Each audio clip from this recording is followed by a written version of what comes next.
You just realized that you needed to hire someone yesterday.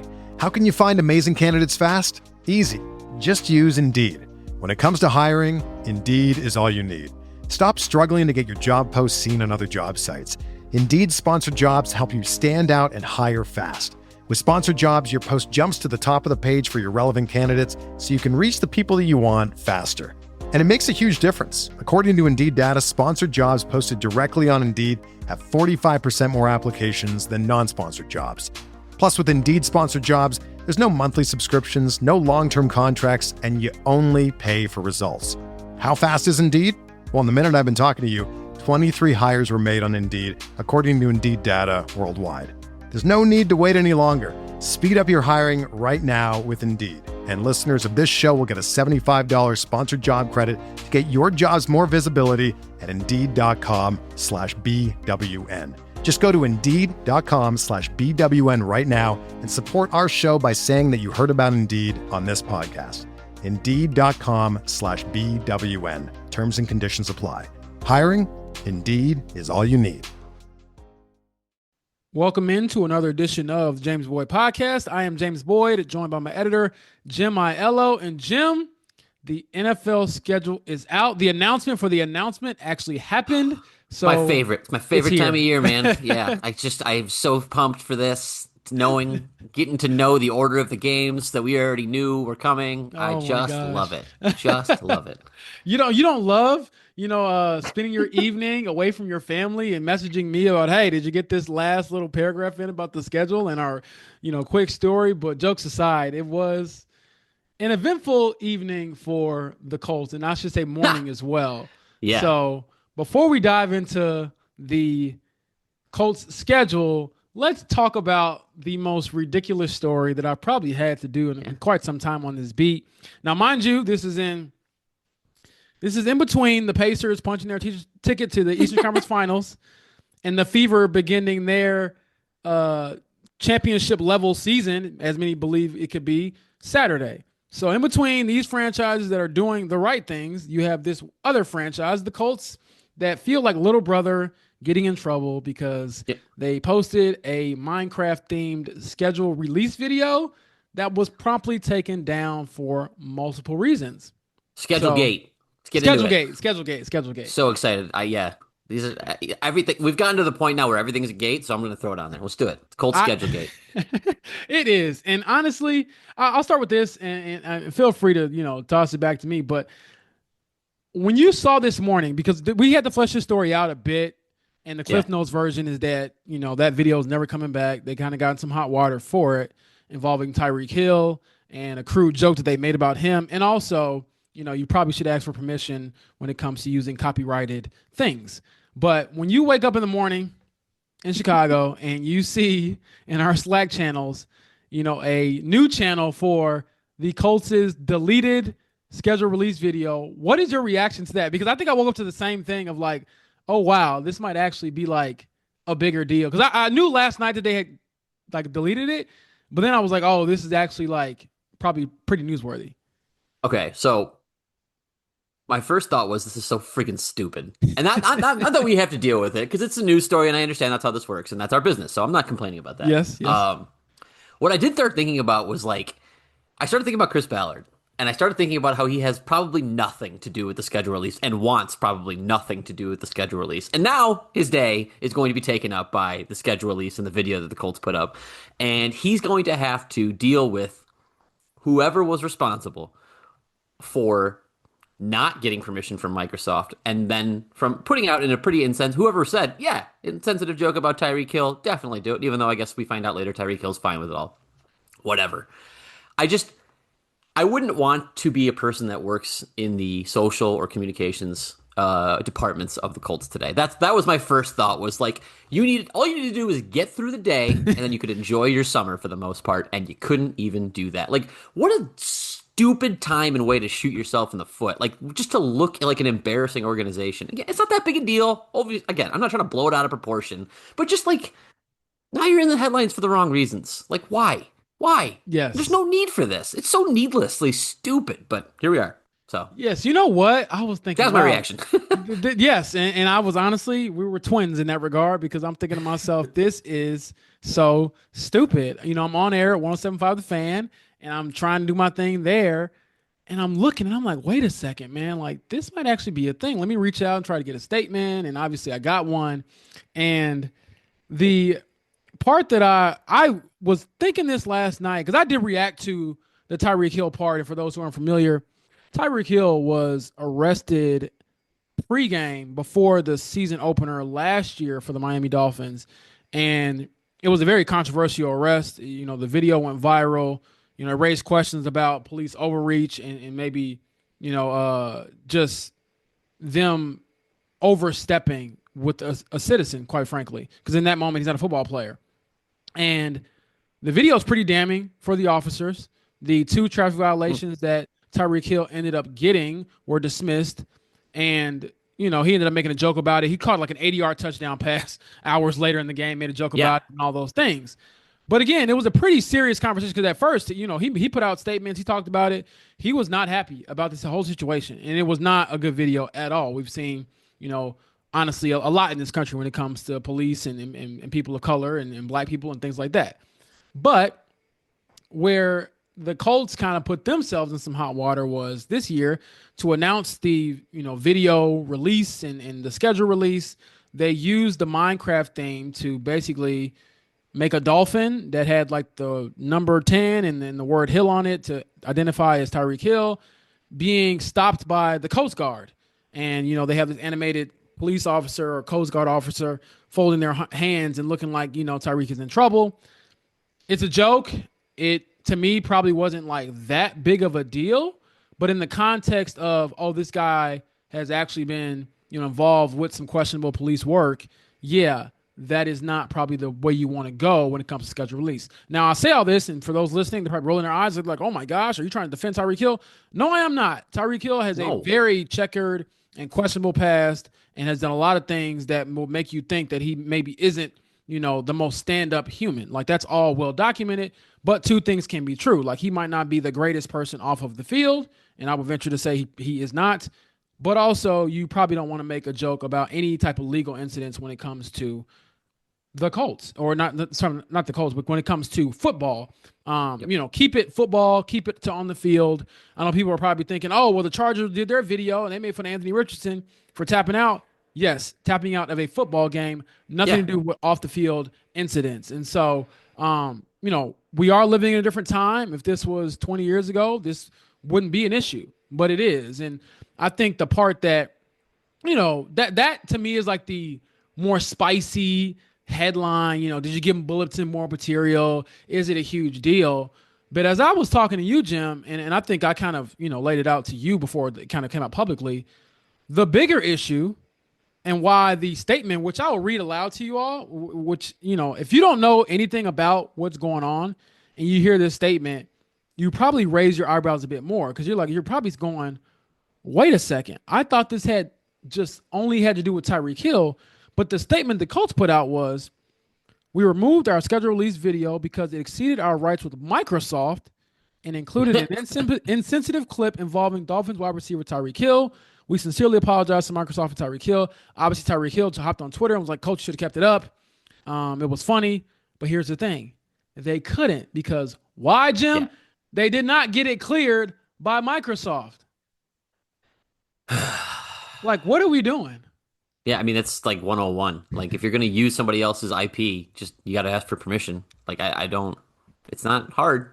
And keep in mind, and you know this, Jim, these social media teams treat the schedule release like it's a Super Bowl. Right. For us, our Super Bowl, even though we cover the Super Bowl with The Athletic, our Super Bowl is the draft. Probably the draft. All hands on deck. We all have to do a bunch of work around the draft because we know we're going to have the most eyes on us. It's similar to what social media teams do with the schedule release. So I say that to explain this wasn't we'll just do something the night before and get it done. This was probably months of planning, months of working on this. And in those months and in those many meetings where you're, checking things or checking progress or approving things, no one thought to ask, hey, we should probably get permission. because I'll let you explain, Jim. Someone else used the same theme, and their video Yeah. is still up. Yeah, Chargers did.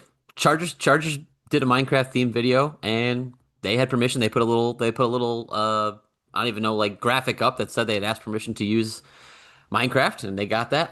Here's the thing that kills me about this whole thing. Listen, I'm happy. I'm actually thrilled to be the old curmudgeon on this one. I don't care about schedule release videos at all. It's my silent protest against. I'm not being silent now. Now it's my vocal protest. But, I don't watch them, and it's my protest against the NFL making a ridiculous, like, holiday out of this, and I don't like it. But again, my job will cover it. I'm not going to complain about it, but I don't watch the videos. Obviously, because of this, I watched the video because, yes, they took it down, but it's everywhere. You can find it anywhere you want. Oh, you mean to tell me when things go on the internet, they stay there forever? Yeah, Wow. so I said Tyreek shouldn't be mad they took it down. He can still watch it as many times as he'd like. It's not even that funny. The whole video isn't funny. Like, it's not. I'm not talking about the Tyreek part. That's obviously not. That just missed. But, like, the whole video is. It's not. I'm sorry to offend any Colts people that were associated or whoever they worked on it. But, like, I don't know. It wasn't worth it. Like, at least if you're gonna do something stupid, at least make it worth it. But it wasn't even worth it. Like, I don't know. I'm out. That's beside the point. I understand that. I understand it's beside the point. I just yeah, I don't know. I didn't get that good of it. I didn't think the jokes were all that great. Maybe I didn't catch them all. I'm not gonna watch it again. Nah. I watched it once, and that was enough. I think the other part that really just kicks the Colts' teeth in, or really the social media team, the Chargers, who are like the kings and queens of social media when it comes to schedule release, they do this. They crush it every year. They're probably the 3-time defending champs of whatever this is. They put out the same Minecraft theme and did it 10 times better. It was way better. Like, the Anthony Richardson joke is funny. I defend him all the time for this kind of thing. Great. It was funny. Yeah. It was great. And it was also like Indy themed. They did like the Indy 500. Yeah. They had AR in the lead of like the 3 quarterback race. It was him, Daniel Jones, and Jason Bean. And Anthony's in the lead. He runs out of gas, i.e. taps out. That's funny. That's also on the field. They didn't bring up anything off the field. And, the part that, the last thing I'll say about this, people, because they're like, oh, your people are just too sensitive. And yeah, maybe we're a bit softer or whatever than we were in the past. My thing is this, though. You're not exactly a squeaky clean organization. You've had players who have been involved recently, and I'm not going to get into names and all that type of stuff because it's in the past. But you have had people be accused of things and have legal issues. And so, I mean, your own owner has had these issues. So how would you feel about another team taking that and making it a joke? So I don't necessarily understand why it had to go that far. And then again, if it means less fun, but you actually get stuff cleared, ask for permission, then you're probably fine. But as I said, the video probably stays up or at least gets edited and reposted if they got permission. That is the dumbest part of all of this. You didn't ask for permission. Like, could you imagine getting all the way to the end of like a college final and they're like, oh yeah, like you forgot to cite your sources, like, and you get a 0? Like, it's just dumb. It's really dumb. And I'm sure, again, a lot of folks at West 56th Street right now are probably thinking, this was not on my agenda. It certainly wasn't on mine to be reaching out to the Colts and the Dolphins and Tyreek's agent and, reworking this news story that forever, for whatever reason, would not end. So and good on Tyreek, I guess, for having a sense of humor. He does seem like the type to have that. But overall, silly development. And I guess I'll just leave it at that.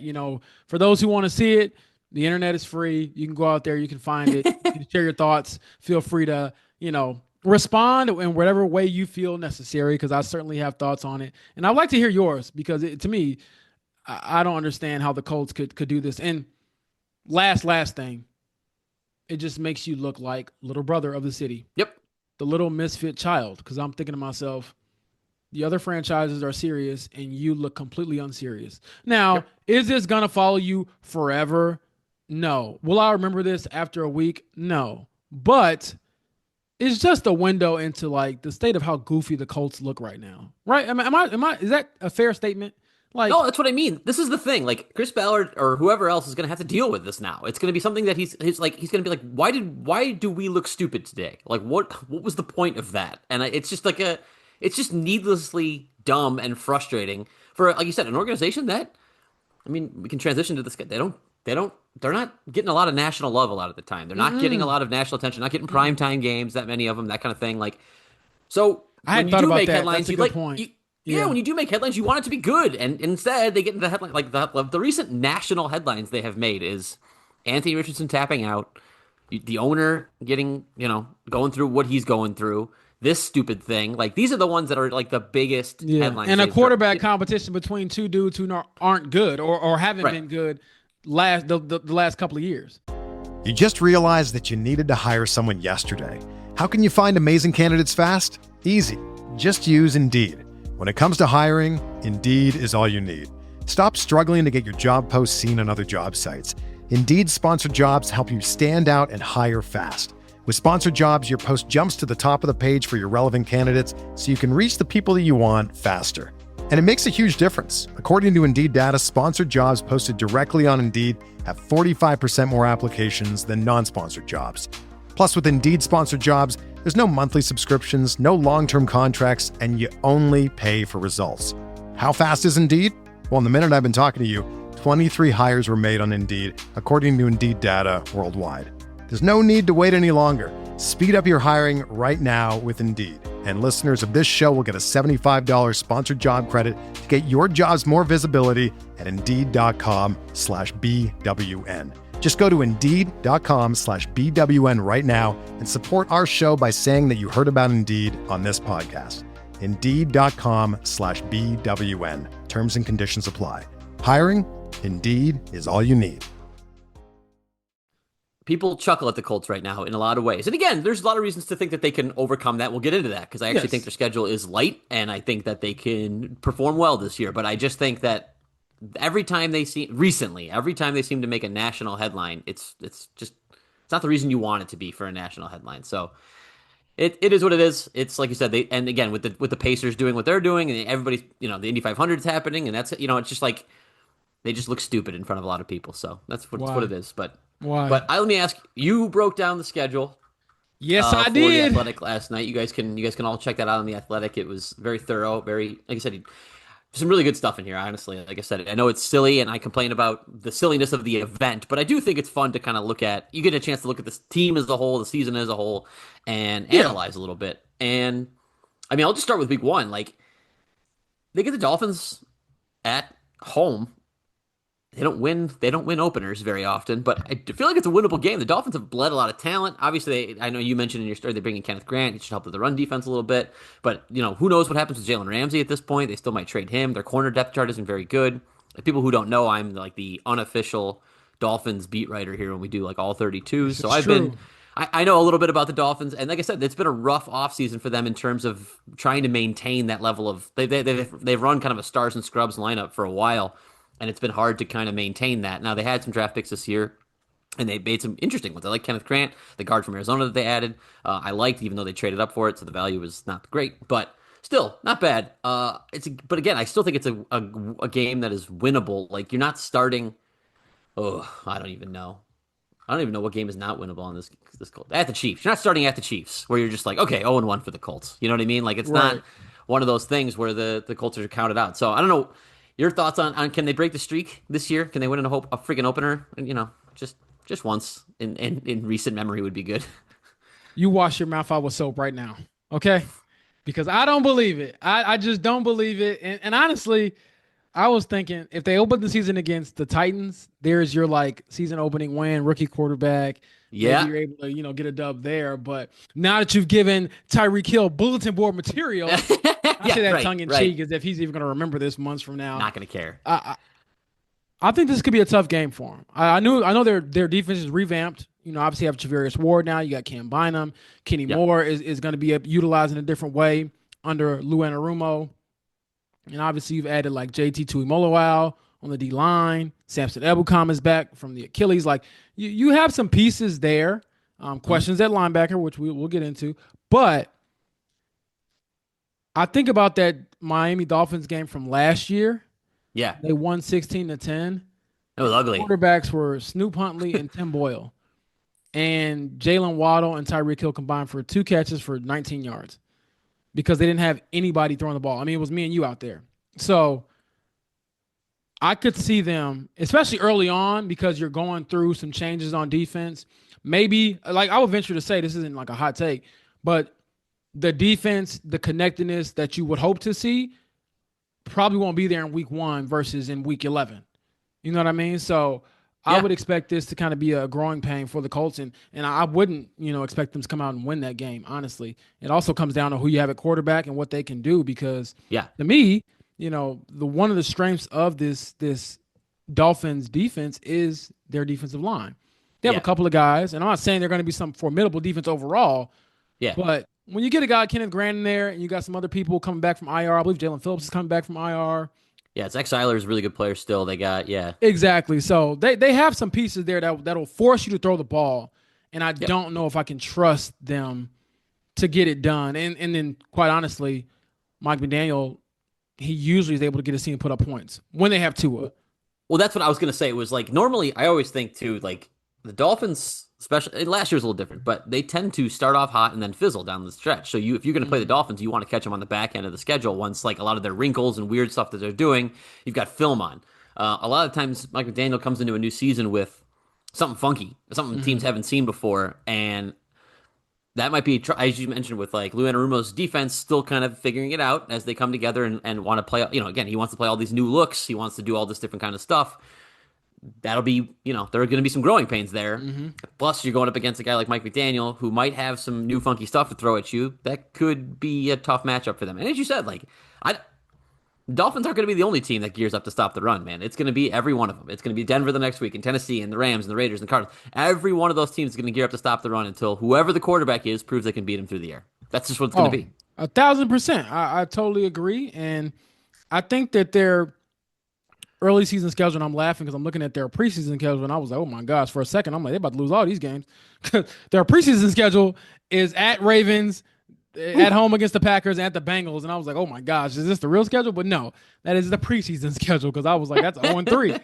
But I think they have a good opportunity to, one, still hang with Miami, and that's a winnable game. I just think that Miami probably has the edge right now, a little more continuity. And then also, you got Denver the following week, you go at Titans, and then you go at Rams. So that's a tough week too, man. Yeah, that's why that week 1 game is so crucial. And I'll throw out a hot take, and I'll ask you, your reaction to it. So I had a hot take on the radio, probably like a week ago. And my hot take is, if the Colts don't win their season opener, they won't make the playoffs. Ooh, I like that. I mean, we don't have to go through game by game. We're going to do that another time during the offseason here. Right. But like, you predicted an 8-9 record for them. Yeah. That could be like the one, right? Like they lose the opener and instead go 9-8 and making the playoffs as like a 7 seed. That could be the one. I mean, we can go through all the games one by one, but like another time. But yeah, it's not a bad call, because games like the Dolphins, I don't think this schedule is that overwhelming, but you can't give away games against teams you can beat. And again, the Dolphins at home. I mean, the Dolphins are a team they can beat. Like they are. They're not going to be. And the question I've had. Oh, I'm sorry. Continue. I was just about to say, I don't know if they're going to be favorites or not, but I could check the BetMGM win totals for that and give us a guess on. I want to say that the Colts, Vegas has the Colts at like their line is like 7.5 for this wins this season, which I would take the over on that. They are at 7.5 indeed, and Miami is at, I think, 8.5. Yeah, so Miami will. Yeah, so it'll probably be close because it's at home for the Colts. It'll be close. Yeah, like this should be kind of a coin flip. Yep. And the other thing that I've kind of struggled with, and this is why I picked them to finish 8-9. I can't really point to games, at least this past year. I would say in 2023, with Gardner in there, Anthony not being there, they did win some games that weren't supposed to. But last year, it never felt like they won a game that they really weren't supposed to. Like, I know they came back and beat the Jets. The Jets weren't good. They came back and beat the Patriots. The Patriots stunk.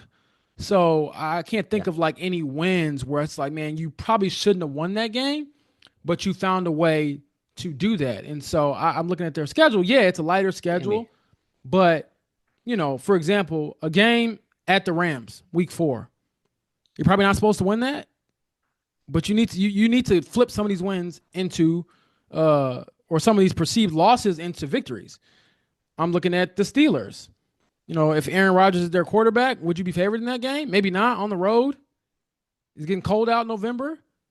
You got to win some of these games that perhaps you're not supposed to. And so even the Texans, you've lost, I believe you're 1-3 against the Texans since they've drafted CJ Stroud. You were 0-2 last year. Can you get a split? Just get a split. Like just things like that. So when I look at this schedule, I see opportunity, but I also see, reasons for pain when it comes to Colts fans, because it's like, man, you get your hopes up and things change. And certainly there's been a couple of different developments with other teams. So not to bore you all too much with the article, you can read it for yourself. But a couple of things we went through, and I'll go here first. Yeah. The toughest stretch to me is the stretch that's kind of been opposite for the Colts, meaning they end their season with 4 AFC South games in their last 6. And the 4 are against the Jaguars and the Texans. They have 2 apiece against each. In years past, Jim, they've started the year with like 4 division games. And it feels like you already know like what the race is or what the development is for your, rivals within like the first month and a half. Whereas I think this setup, it kind of favors you a bit, where you'll probably know by, week 13, week 14, you'll know, look, this is what we got to do to win the division and to get into the playoffs, because it won't be as crystallized as it was before. You're not playing all your games pretty much right at the beginning. So your thoughts on that stretch where, and I'll read off for this part of it for you all. They have Houston at home. Then they go to the Jaguars. Then they go to the Seahawks. Then they come back Monday night for the 49ers. Then they host the Jaguars again, and they go at Houston to round it out in Week 18. That's the last 6. And and really, I'll throw in the week before those last 6. They go at Kansas City right after the bye. So coming out of the bye is coming out of the bye, your season is like, it's there, man. Like and I say that in both ways. It's there for the taking, and it's also there for the losing. So, how do you kind of view that setup and perhaps maybe having a chance to make a push? I'm looking at it. I'm diagnosing. No, I it's like, don't sound too optimistic. Oh man. Colts season over before the bye week. You heard it from Jim Aiello first. It's funny. I was thinking about it in the way that you framed it, was like, it, obviously the first 10 weeks mean a lot, and they'll set themselves up for failure or success at that point. But like that many division games, that's it. Like your season makes or breaks right there, especially with 2 against Houston, where you think is going to be the team that wins it all. I mean, it wins it all. It wins the division. But 2 against Jacksonville, like you should theoretically feel like you're going to win those games. Though again, like in terms of catching teams at the wrong time, new team or new coach, new system, you want to catch those teams early. Now you got 2 against Jacksonville with Liam Cohen there. He's going to be there. He's already going to have 13 weeks built in, so you'll catch him twice. I didn't think about that. Yeah. So it's just like you're kind of catching a lot of these teams, the teams you don't mind playing, but you're catching them at the wrong time, and so that's kind of how I feel about the Dolphins. Yeah, the Seahawks again. Like maybe we'll get like the running quarterback game. It'll be Anthony Richardson versus Jalen Milroe in that game. That'd be fun. But no, you're right. I mean, again, the season is make or break here, and like not only, I think you framed it well in the story.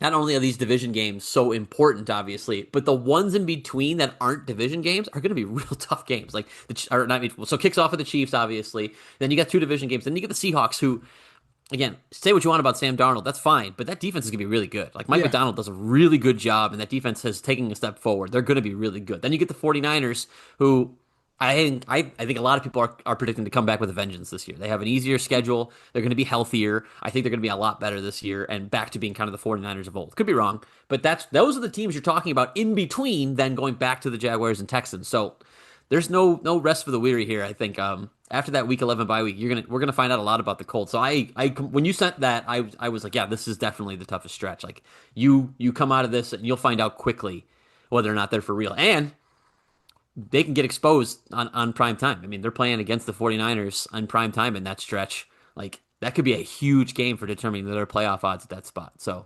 it's going to be.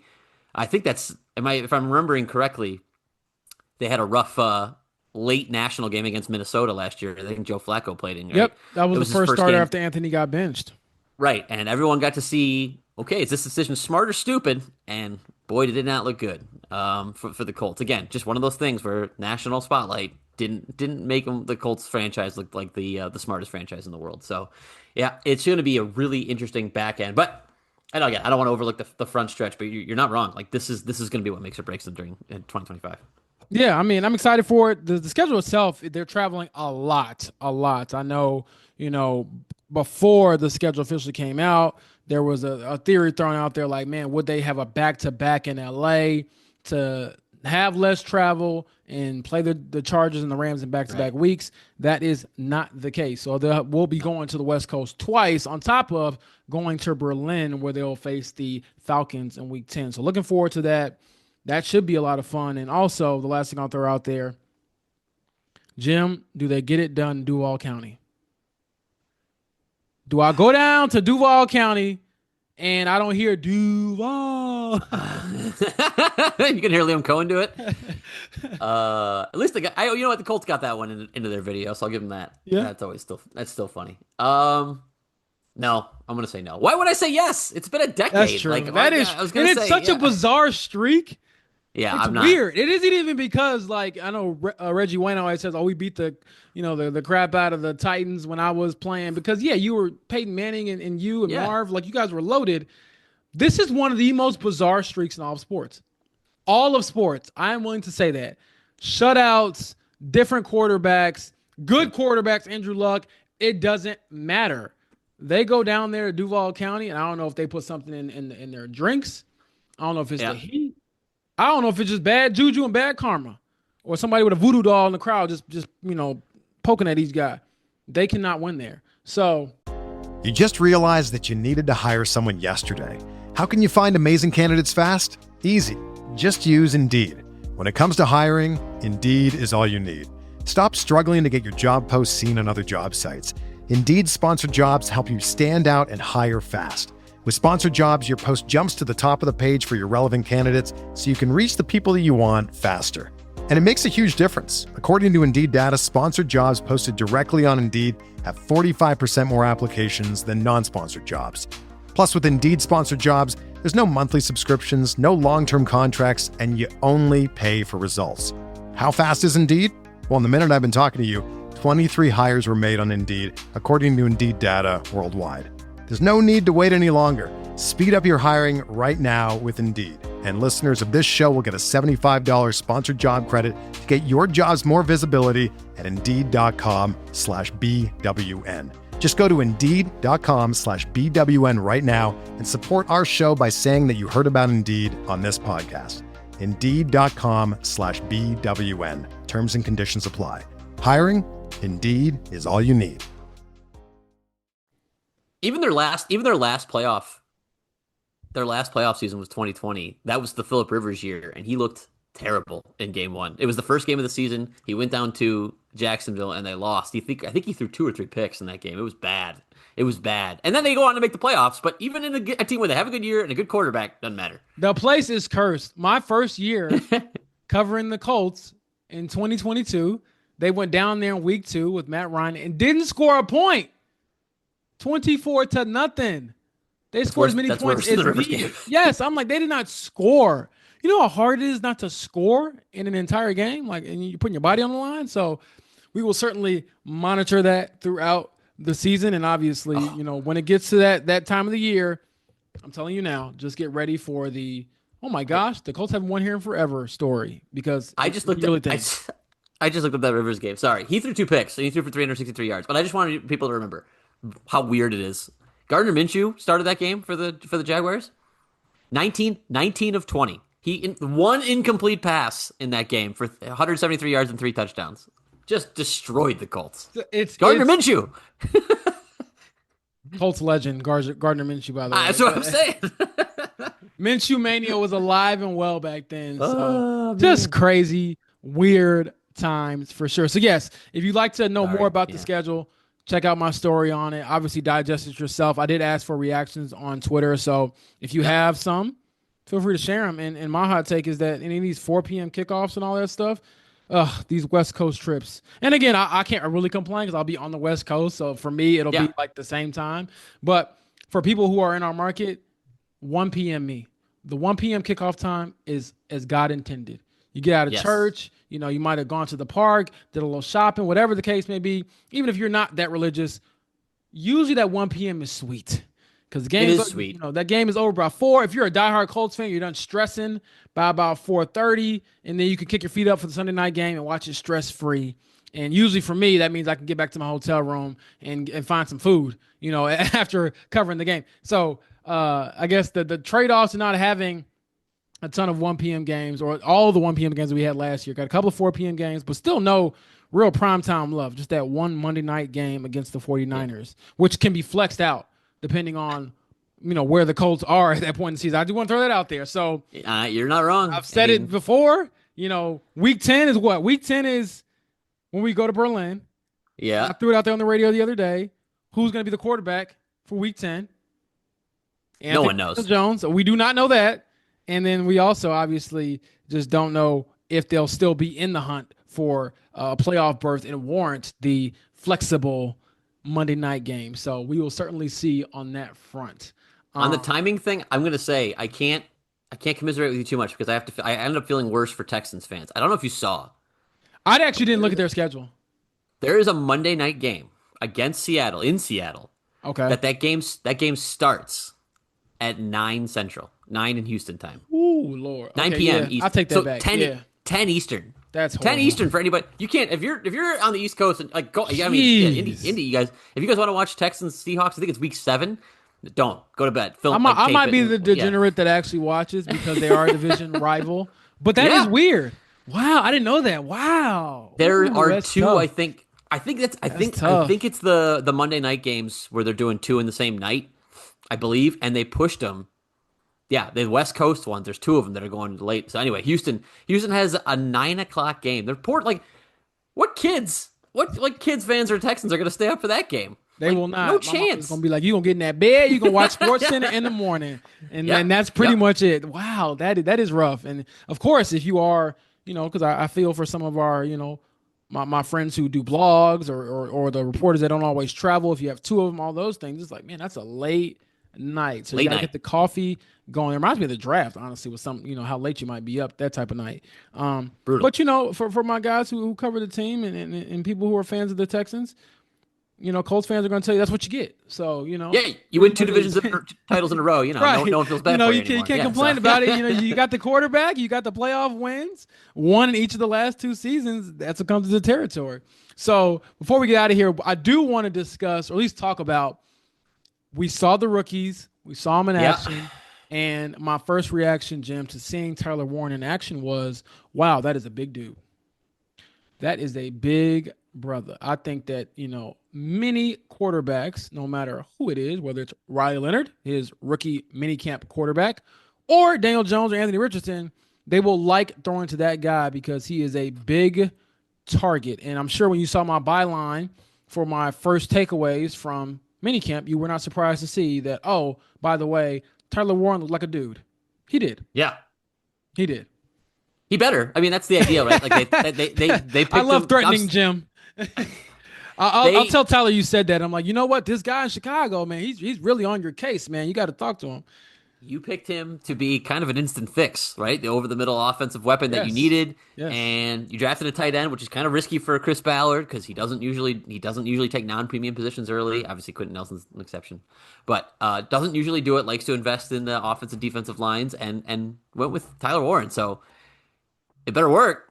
It better work, and he better look like a weapon over the middle of the field because they're gonna need it. They're gonna need it. I definitely, like I said, I like the pick, obviously, and I'm a fan of Tyler Warren, but I think he was drafted in part because he's a little bit more pro ready, right? Like they want him to be ready to go right away. So no, I mean, I don't know why that was my instinct when you said he looks ready to go. I'm like, he better be ready to go because this team needs him. This is an interesting offseason of Chris Ballard, man. Spending in free agency, drafting skill players in the first round, like he's doing some different stuff. So Yeah. it better work. Yeah, absolutely. I'm for it. I'm for it, but it better work. Yeah, I mean, Ballard was out there for rookie minicamp watching, obviously, his top Yep. pick and other rookies get it done. Ed Dodds waiting on him. And actually, Ed Dodds, the assistant general manager for the Colts, we had a chance to talk to him for the first time since the draft at rookie minicamp. And I thought what stood out to me, when I asked him, hey, you know, what stood out to you about Tyler's game? And he said he wants to see him when they played at Purdue. And he had another big game Oh there. yeah. And obviously, Purdue was terrible in Big Ten football. I think they actually were winless in the Big Ten. But he was like, I hadn't seen a tight end dominate like that. Like he controlled the game as a tight end. And that is just a bit different. And for those of you who don't know, Ed Dodds is not as like, I don't know, media trained isn't the way to say it, but like he's not as like chatty, or he's not going to lay it on thick sometimes like Ballard sort of does with players he really Yeah. likes. Yeah. If he says a dude can play, he's pretty honest about that. He believes it. Yeah. Yeah, I mean, if you remember, Jim, he was like the one guy when Anthony did get drafted initially that was like, I had to be convinced on this guy. And honestly, hindsight, he's probably like, I told you guys I had to be convinced. But with Tyler, he said he was, sold after that game, and I think it shows up. And we talked Tyler. He does remind me of Quentin Nelson a little bit with some of the personality traits. I think he's a little bit better talker than Quentin, but also just like the ruggedness, I'm just gonna go about my business, the proverbial, hard hat, lunch pail, those types of things. Like he fits all those cliches. Like he's a chill guy. But I thought Riley Leonard had a really cool description of him because he was like, yeah, he's a football player, meaning we can't really evaluate him now. He was like, when he puts those pads on, that's when he becomes the real Tyler Warren. So we haven't seen that just yet, but he looked the part. And obviously, most of the top picks did. I thought DJ Giddens had, good rookie minicamp from what I saw. Obviously, JT Tuimoloau. A little bit harder to evaluate defensive linemen, offensive linemen, even Jalen Travis, because they're not really hitting each other. So I thought it was a bit tough, but they looked, fine out there. And again, that's what you want from your picks. Justin Wally was out there. He looks like he got a cast on his wrist for now, but he was out there getting a bunch of reps in. Very grateful to be there. Big personality, which I'm not shocked by, being a cornerback. So, again, overall, it was a pretty routine rookie minicamp. Nothing too crazy, but a chance to see the guys on the grass. And obviously, I believe next week is when we'll get our first glimpse of off-season training. Right now, we've had a couple of interviews every week. This week, they're off. But next week, we should actually see, at least in my mind, and for me as a reporter, the first time Anthony Richardson, Daniel Jones are taking reps together over at West 56th Street. I'm waiting to hear from everybody. I want to hear what the messaging is like, because so far it's been really consistent about it. Obviously, it's going to be a quarterback battle, and it's open competition. They're going to drive each other, make each other better. Oh, it makes everybody better. That's what that is the company line. That is the company. Jim, they could print Colts t-shirts with that at this point. Everyone has said that. Seriously. Like they're not going to give it any thought when it comes to Daniel Jones, DJ, or Anthony Richardson, AR. Nobody is. Not players, nobody. I want to hear, particularly on Anthony, because they all know Anthony. I want to see if somebody does he looks like a different quarterback. Like he looks like you can tell he had his first full offseason of work. He didn't have to worry about the shoulder surgery. Wasn't a rookie, that kind of stuff. Like I know it's going to be a little cliche, but so far, like I feel like for the most part, Steichen, Chris Ballard, they've seen him, right? Or at least they've talked to his QB coaches and things like that, and they haven't showered him with praise. Now, again, I'm not saying that's a bad sign or anything. I think they're probably doing this the right way. They want him to have to earn this as they go. Right. But the players aren't going to be quite as buttoned up on that kind of thing because they'll say, competition makes everybody better, and I'm sure they'll say nice things about Daniel Jones too. But they know Anthony Richardson, and I think they want him to succeed. I think they like him, and I think they will know whether or not he worked hard, whether or not he's changed the way he works, and whether or not he looks like a different quarterback, whether or not the footwork looks better, whether or not the accuracy looks better, whether or not he's playing a little bit faster. They will know, and some of them might say. So I am very curious to see. May not happen in OTAs, maybe not.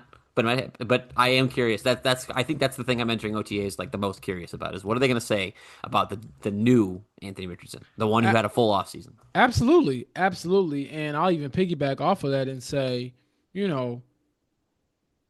Anthony was probably as candid as he's ever been the last time we spoke to him about his mechanics and what he had to clean up. So, is it to the point where he's not thinking about it anymore? Because to me, you can work on your mechanics, and obviously he has, but is it second nature, and is one summer enough to kind of get it second nature to where you're not reverting back to your old habits once you get live reps and guys are running at you and obviously you're in real games? So that is certainly a big question in my opinion.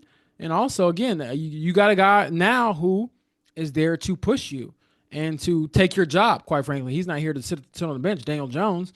So I will certainly be all over that. And I think that that's going to be a storyline that, one, just regains the top spot as far as offseason narratives. Today it's the Tyreek Hill, Minecraft video. And then, before all that nonsense came out and right after the draft, it was right back to the quarterback competition. The draft, it was all about Warren. Like I said, today it was about this stupid video. And then now it's back to the quarterback conversation, because as much as you love Tyler Warren, or you might like the pieces they've had on defense, what I really drove home in my schedule release story was that so much in this league comes down to quarterback play. Mainly because it's such a